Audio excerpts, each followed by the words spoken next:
gazdasági válság közepén is jut luxusautóra a pénzügyminisztériumnak. Veres János tárcavezető egy 3000 köbcentis turbó meghajtású Audi A6-ost kapott decemberben szolgálati autónak. Annak ellenére, hogy a miniszterelnök októberben bejelentette, hogy leállítják a kormányzati luxusberuházásokat, így az autó, telefon és motorbeszerzéseket is. Az Audi A6 legújabb modelljét a pénzügyminisztérium tájékoztatása szerint 14,2 millió forintért vásárolták, az egyik internetes szakportál szerint viszont 16 millió forint a forgalmi ára. A nagy állami spórolás közepette a tárca szakállamtitkárát is meglepték egy új autóval. Kovács Ámos azonban idézőjelbe téve csak egy felső kategóriás 8 millió forintos Volkswagen Passatot kapott. Sajátos magyarázat. A sokadik verzióval állt elő az egész igazságügyi miniszter, hogy miből vette a kormány az izraeli vízágyúkat.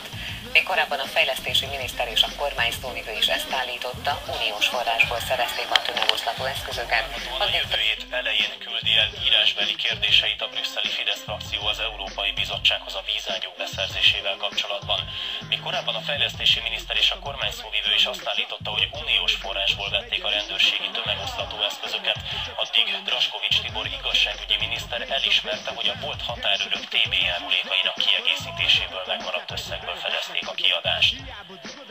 A 3 vízágyút 2006-ban vásárolta a kormány 315 millió forintért összesen.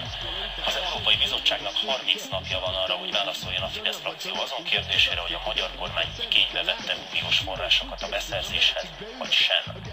Egymás után hallgatják ki a rendőrségen a hűtlen kezeléssel gyanúsított 6. kerületi szocialista és szabaddemokrata képviselőket. Berók István MSZP-s polgármester holnapra kapott idézést. A Terézvárosi ingatlan Panama ügyében jelenleg 4 feljelentés van a rendőrség asztalán, de mára kiderült, hogy egy fideszes önkormányzati képviselő már 2006-ban bejelentette a hatóságoknál, hogy a kerület több nagyértékű ingatlant is jóval áron alul értékesített. Így várható, hogy további gyanúsítottak is lesznek még a Terézvárosban. Ismét történelmi mélyponton volt a forint, kora délután az eurójegyzések 288 forint fölé emelkedett, még soha nem volt ilyen gyenge a magyar valuta.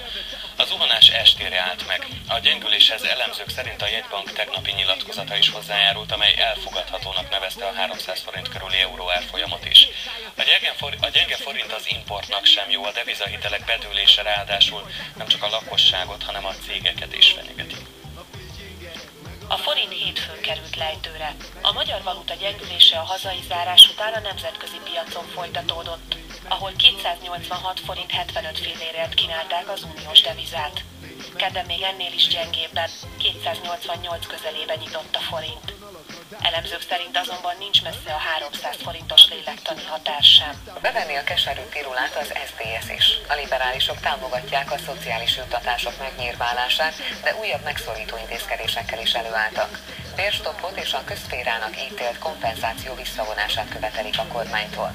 A pénzügyminisztérium államtitkára át nem gondolt ötletelésnek nevezte a miniszterelnök és a miniszterek elmúlt napokban tett nyilatkozatait. Az ellenzék pedig emlékeztetett, hogy a családtámogatások megkurtítása egyszer már elbukott az alkotmánybíróság előtt. Teljes fejetlenséget jelez a kormányzati kapkodás Csaba László közgazdász szerint. A Közép-Európai Egyetem tanára úgy látja, szeptemberben még azt hitte a kormány, hogy a válság megáll Hegyeshalomnál. Később csak kisebb nehézségekről beszéltek, most viszont, miután túlságosan sokáig letagadták a válságot, pánikreakciók figyelhetők meg. Egy azon kormánytól egy napon belül lehet hallani, hogy az adókat föl kell emelni és le kell szállítani. Ugye ez biztos jele annak, hogy nem tudja a jobb kéz, hogy mit csinál a bal. Ezt a Bibliában egészen más értelemben használják, de itt most a fejetlenség értelmében gondolom, ami kézzelfogható minden egyes intézkedésnél. Hát ugye mondjuk az a gondolat, hogy a szociális rendszerből ki kell venni 60 milliárdot, anélkül, hogy tudnánk, hogy miért nem 50-et vagy 70-et, és főként azt, hogy és ha most akkor kivesszük, akkor jobb lesz. Eltévedt, nem váltotta be a hozzáfűzött reményeket az Út a munkához program. A szociális miniszter elvárásaival ellentétben sok településen nem tudnak munkát adni a segélyen élőknek. Dunaszekcsön például több mint 100 emberből mindössze 6-ot tudnak foglalkoztatni télen. A szociális foglalkoztatási törvény szerint ráadásul a juttatás egy részét az önkormányzatoknak kell kifizetni, ami több millió forint plusz kiadást jelent a településeknek. Büntetés nélkül megúszta a tolvaj rendőr, visszavonta a vádat az ügyészség annak a leszerelt rendőrnek az ügyében, aki 2006. október 23-án intézkedés közben vette el az egyik előállított demonstráló mobiltelefonját, majd eladta azt kollégájának. Az egykori rebiszes K. Csaba kénytelen volt elismerni tettét, ugyanis egy amatőr felvétel lebuktatta. A videón jól látni, hogy a földről felemelte, majd zsebre rakta a tüntető elejtett telefonját. Az ügyészség jogtalan eltulajdonítás miatt emelt vádat, majd arra hivatkozva, hogy a szabálysértés 2 év után elévült, visszavonták a vádemelést. Elismerte a közbiztonság romlását az országos rendőrfőkapitánya héten alakult Polgármesterek a Változásért Szövetség tagjainak írt nyílt levelében. Országosan 6%-kal nőtt a közterületek rendjét veszélyeztető garázda jellegű bűntények száma.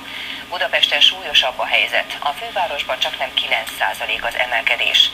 A vagyon elleni bűncselekmények tavalyi mérlege kiegyenlített, a lopások száma ugyan 5%-kal csökkent 2007-hez képest, de a betöréses lopások száma ugyanilyen mértékben nőtt. Bence József azt sem vitatja, hogy a rendőrség önállóan, az érintett önkormányzatok segítsége nélkül nem képes megállítani a közbiztonság romlását.